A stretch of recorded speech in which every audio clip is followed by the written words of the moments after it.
Welcome to Sivakami சமையல். சிவகாமி சமையல் நம்ம பார்க்க போகிறது மாம்பழ குழம்பு. அதுக்கு தேவையான பொருள் 2 மாம்பழம் எடுத்து வச்சுருக்கேன், ஒரு 2 பத்தை தேங்காய் எடுத்து வச்சுருக்கேன், ஒரு கையளவு தேங்காய், 1 ஸ்பூனு ஜீரகம், தனி மிளகாத்தூள் 1 ஸ்பூனு, மஞ்சத்தூள் 1 ஸ்பூனு, கெட்டி தயிர் ஒரு சின்ன டம்ளர் எடுத்து வச்சுருக்கேங்க. ஒரு கடாயை எடுத்து ஒரு பாத்திரம் எடுத்துக்கலாம். அதில் இந்த மாம்பழத்தை போட்டு கொஞ்சம் தண்ணி விட்டு வேக விட்டுறணும். கொஞ்சம் தண்ணி ஊற்றி வேகட்டும்.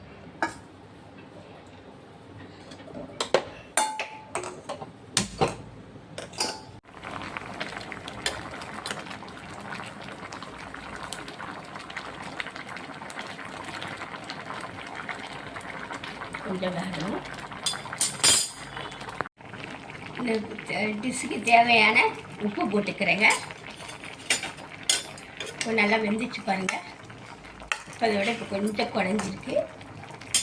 இப்போ நம்ம அரைச்சி வச்ச தேங்காய் பேஸ்ட்டை போட்டு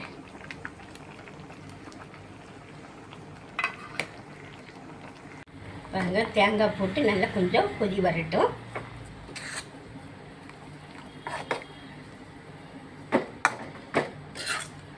ரெண்டு பச்சை மிளகாய் போட்டுக்கிறேன், கீரி போட்டுருக்கேன்.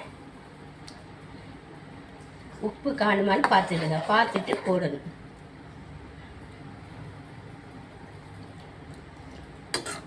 கரெக்டாக இருக்குது. ஒரு கொதி வரட்டுங்க. குழஞ்சி வந்துச்சு பாருங்கள். இந்த ஸ்டேஜில் நம்ம மிக்சியில் கொஞ்சம் தயிரை கொஞ்சம் அடிச்சுக்கணும். அடித்து அதையும் ஊற்றிக்கணும்.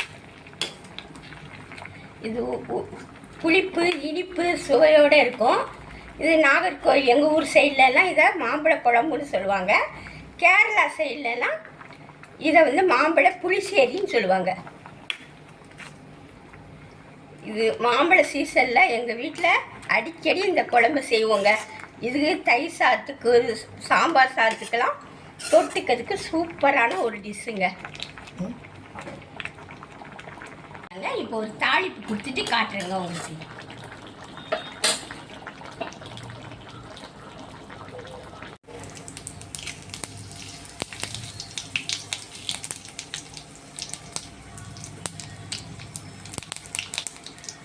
ரெடி ஆகிடுச்சு. தாளித்து ஊற்றிட்டேன் பாருங்கள். இந்த ரெசிபி உங்களுக்கு பிடிச்சிருந்தா சப்ஸ்கிரைப் பண்ணுங்கள், ஷேர் பண்ணுங்கள், கமெண்ட் பண்ணுங்கள். அடுத்த வீடியோட சந்திக்கின்றேன். நன்றி, வணக்கம்.